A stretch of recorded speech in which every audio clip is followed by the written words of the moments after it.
Hey everyone, this is Seth Mohammed Iqbal. Welcome to my YouTube channel MSI Vlogs. ছোট একটা গাড়ির video নিয়ে আজকে আসছি। মূলত হচ্ছে যাচ্ছি একটা ইফতারের প্রোগ্রামে, আর ইফতারের প্রোগ্রামটা হচ্ছে বাইক বিডির। আজকে সাথে শুভ ভাইয়ের যাওয়ার কথা ছিল, বাইক ফেরি থেকে উনি যাওয়ার কথা ছিল, আর MSI Vlogs থেকে আমি। কিন্তু শুভ ভাই একটা কাজে ব্যস্ত হয়ে গেছে, যে কারণে হচ্ছে উনি যাইতে পারে নাই। পেছন থেকে একটা বাস সে হর্ন দিতেছিল, আর আমি একটু সেফলি আস্তে আস্তে চালাইতেছি। কারণ হচ্ছে বাইকে আমরা যখন প্রথম ভ্লগ করি তখন ওইটাও আমাদের কাছে অনেক রিস্কি লাগতো, যে একটা কথা বলতেছি হেলমেটে ক্যামেরা দিয়ে বিভিন্ন জিনিস চিন্তা করে, আবার বাইকও কন্ট্রোল করতে হইতেছে, এর মধ্যে অন্যান্য ট্রাফিকের ব্যাপার স্যাপারও কন্ট্রোল করতে হইতেছে। এগুলা যেমন প্রথম দিকে একটু আনইজি লাগতো, ঠিক ওরকম গাড়ির ব্যাপারটাও। অ্যান্ড বাইকের যে ব্যাপারটা, বাইকে যদি কোনো কারণে ধরেন আপনার কোনো একটা প্রবলেম হয়, ব্যথাটা আপনি পাবেন, মানে আপনি পড়ে যাবেন বা আপনার একটা প্রবলেম হবে। নর্মালি বড় ধরনের বিপদও হইতে পারে, অন্য কারো বিপদও হইতে পারে, সমস্যাও হইতে পারে। কিন্তু গাড়িতে সমস্যাটা কি, আপনি যদি কিছু হয় হয়তো শরীরে এসে লাগবে না, কিছুর উপরে উঠায় দিবেন, গাড়ি ভাঙবে বা অন্য কারো ক্ষতি হইতে পারে। এই জন্য গাড়ির ব্লগটা করাটা মানে আমার জন্য খুব চ্যালেঞ্জিং হচ্ছে। আমি খুব বুঝে শুনে করতেছি, কারণ আমি চাই না আমার জন্য হচ্ছে কেউ কোনো ঝামেলাতে পড়ুক, এটা আমি মোটেও চাই না। এরকম একটা জায়গার মধ্যে একটা বাস স্ট্যান্ড করছে, একটা মোড়ের মধ্যে। এই মোড়ে একটা বাস স্ট্যান্ড করলে মানে কিভাবে কি হবে, এই জন্যই তো এই সমস্ত সুন্দর রাস্তাগুলোর মধ্যেও না জ্যাম পুরাদমে বেঁধে থাকে, পুরাদমে।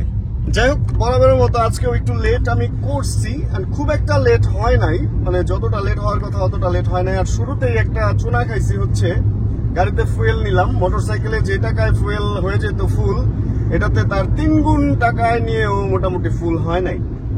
অবস্থাটা হচ্ছে এরকম। মোটরসাইকেলে 10 থেকে 11 লিটার ঢুকে, তো আর এখানে 40 লিটারের কাছাকাছি বা আশপাশে মনে হয় ঢুকে, তা আসলে 3 গুণেরও বেশি টাকার ফুয়েলই ঢুকে। এই হলো অবস্থা। এখন চলেন যাই, আজকে একটা হলিডে, এন্ড আজকে মজার ব্যাপার হবে হচ্ছে 300 ফিটে তো কি যেন সিক্রেট গার্ডেন মেবি নাম, এন্ড ওইখানে একটা মজার ব্যাপার পাবো, সেটা হচ্ছে আজকে 300 ফিটে অনেক গাড়ি, অনেক বাইক, অনেক কিছু দেখতে পারবো, যেহেতু আজকে হলিডে।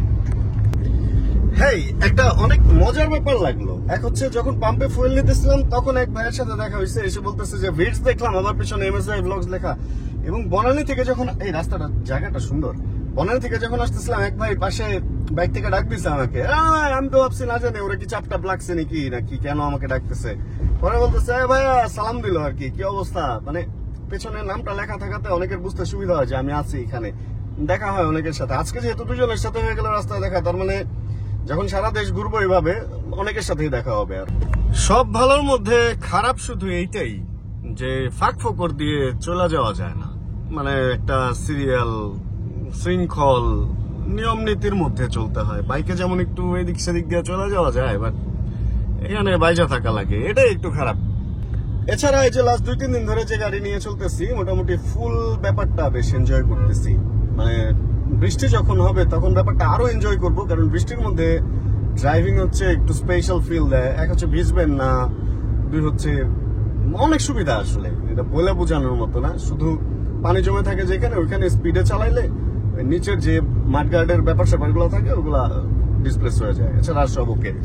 300 ফিটে আজকে অনেক ভিড়, রোজার কারণে ওইভাবে বাইকার বা ওই যে যারা রাইড করতে আসে ওরা আসে নাই, বাট তারপরেও অনেক গাড়ি টাড়ি আসছে।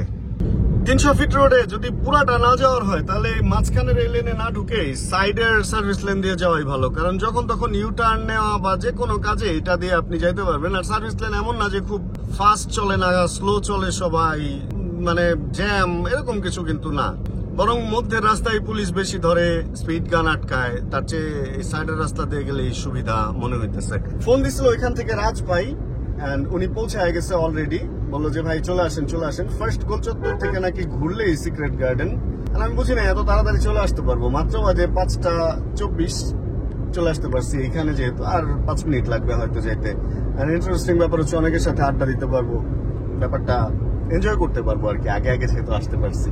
ইনফরমেশন একটু রং ছিল, আমরা ফার্স্ট গোল চত্বর দিয়ে এই জন্য ঘুরি নাই। আমি ম্যাপ দিয়ে দেখলাম 3 নাম্বার গোল চত্বর দিয়ে ঘুরতে হয়, এন্ড ঘুরে দেন ইউটার্ন নিয়ে নিছি। এখন আবার পশ্চিমে রওনা হয়েছি, সার্ভিস লেন থেকে বাম দিকে, এইদিকেই কোনো এক জায়গায়। এখানে এটা কি আছে, এখানে ডুমনি কালী মন্দির আছে এই পাশে। কালী মন্দির থেকে একটু সামনেই হচ্ছে ওই যে লাইট টাইট দেখা যেতেছে, একটা ব্যাপার স্যাপার আছে মনে হইতেছে। একটা বসুন্ধরা গেটের মতো কিছু আছে এখানে, মানে সরি বসুন্ধরা গেট না, 300 ফিটের উপরে গেটের মতো করা আছে আর কি সাইডের এরিয়াতে ঢোকার জন্য। এইদিকে এই ঘটনাটা তাহলে। রোডঘাট অনেক ফাঁকা হয়ে গেছে ইফতারের আগে আগে। সময় হচ্ছে 5:34 অলরেডি। সম্ভবত এখানে সিক্রেট গার্ডেন, হ্যাঁ ওই যে লেখা আছে ওইখানে সিক্রেট গার্ডেন লেখা আছে। ইয়েস, হ্যাঁ আমরা চলে এসেছি সিক্রেট গার্ডেনে। ক্যাপ পরে নিছি। রাজ ভাইয়ের সাথে কথা হইলো, উনি আমার জন্য সিট রাখছে। চলেন ঢুকি। এই সেই সিক্রেট গার্ডেন। এবার তো পার্কিং খুঁজতে হইব। বাইকে আসলে তো ফুচুক, ও পিঙ্ক সিটির গেট এটা। বাইকে আসলে তো ফুচ করে কোনো এক জায়গায় রেখে দিতাম, বাট এখন তো জায়গা খুঁজতে হবে। কেমনে কি? এতক্ষণ তো ভালোই ছিলাম, ভাবছিলাম এই কোনার বিল্ডিংটা সিক্রেট গার্ডেন, কিন্তু এখন তো এইখানে দেখতেছি রাস্তার অবস্থা প্রচন্ড পরিমাণ খারাপ। পিঙ্ক সিটি আবাসিক এলাকার গেট হচ্ছে এটা।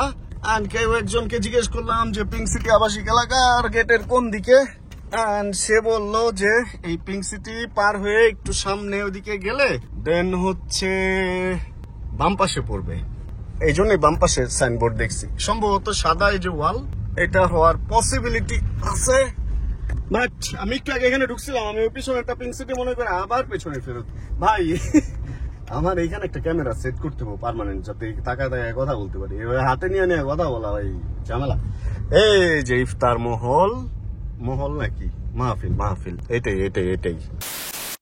এই ওই যে ইন্টারকন্টিনেন্টালের মতো আজকেও গাড়ি রাখা মাত্রই অন্যান্য গাড়ি আইসা দেখেন পুরো আমারটা আটকে দিচ্ছে। এখন আমার যদি আগে বেরোতে ইচ্ছা হয়, ইনাদের না ডাইকা বের করতে পারবো না। অনেক বড় করে করছে রে ভাই, সেই ব্যাপার স্যাপার, মানে ব্যাপার স্যাপার অন্যরকম না। আর গাড়ি আর বাইকের অবস্থা দেখছেন, এদিকে তো বাইক বাইক বাইক, আর গাড়িও কম না, ওই দূরেও গাড়ি, এদিকে তো গাড়ি গাড়ি আছে, আর একের পর এক ঢুকতেছে। অনেক বড় সড়ো করে করছে, সুন্দর হয়েছে।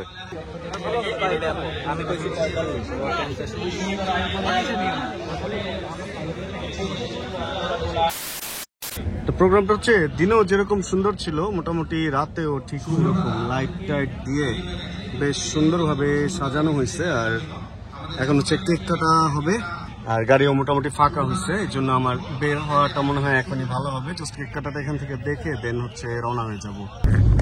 আসলে কে কিভাবে নেবেন ব্যাপারটা আমি জানি না। সত্যি কথা কি, এত সুন্দর একটা অ্যারেঞ্জমেন্ট করা হয়েছে আজকের এই প্রোগ্রামটা। বাইক বিডিকে ধন্যবাদ। এত সুন্দর লাইটিং, এত সুন্দর ডেকোরেশন এন্ড সবকিছু, জায়গাটা এত সুন্দর সিলেক্ট করছে। ঢোকার সময় সামনের রাস্তাটা অল্প একটু ঝামেলা যদি না থাকতো, ভাই এটা এই রাস্তা ভালো হয়ে গেলে এই জায়গাটা, এইটা রেস্টুরেন্ট বলে বা রিসোর্ট বলে বা যাই বলুক, এটা একটা সুন্দর একটা জায়গা হচ্ছে মানুষের সুন্দর সময় কাটানোর জন্য। খুব বেশি ভালো লাগছে। খুব বেশি ভালো লাগা শেষ করে এখন হচ্ছে আমরা এই যে 300 ফিটের সেই রাস্তায় খুব সুন্দরভাবে চলে যেতে পারতেছি। কোনো ভিড় ভাট্টা নাই রাস্তার মধ্যে, সবাই সুন্দরভাবে আগাইতেছে, রিক্সা টিক্সা সুন্দরভাবে চলতেছে। রাস্তার রাজা তো এখন রিক্সাই, আগে একসময় রাস্তার রাজা রাস্তার এই সেই ট্রাককে বলা হইতো। এখন আসলে এই অটো রিক্সাগুলাই রাস্তার রাজা হয়ে গেছে। সেটা দুইজনের রিক্সা হোক বা এই বড় হোক বা যাই হোক, এই হলো অবস্থা। আমি যাচ্ছি হচ্ছে এখন একটু এই নতুন বাজারের দিকে, একটা বাইকের শোরুমে একটু যাব, একটা কাজ আছে ওইখানে। ওইটা সেরে দেন তারপর কই যাবো জানো, দাঁড়ান পিছনের ট্র্যাকটাকে সাইড দিয়ে নেই। তারপরে হচ্ছে যাব আমাদের সেই চিরচেনা টুপি চত্বরে। কারণ টুপি চত্বরে রাত 9টার পর থেকে যে আমাদের আড্ডাটা হয়, ওটা আসলে পয়সা উসুল একটা আড্ডা। সারাদিনের ক্লান্তি সুন্দর দূর হয়ে যায় ওই আড্ডাতে গেলে। সমস্যা এখন বাজে প্রায় কোনো একটা মতো আর কি। আর টুপি চত্বরে গেছিলাম, ওইখানে আড্ডাটা দিয়ে এমন গরম, যদিও বাতাস আছে, বাট গরমে লিফট বন্ধ, হাইটে উঠতে যায় পুরা তেল চকচকে একটা অবস্থা হয়ে গেছে। সুন্দর আড্ডা, সুন্দর সবকিছু শেষ করে এবার হচ্ছে অন্ধকার সিঁড়ি দিয়ে উঠতেছি উপরের দিকে। আর মোটামুটি ভিডিও শেষ করার সময় চলে আসছে। আজকের ভিডিও থেকে এখানে বিদায় নেই। হোপ রাখতেছি ভিডিওটা আপনাদের ভালো লাগছে।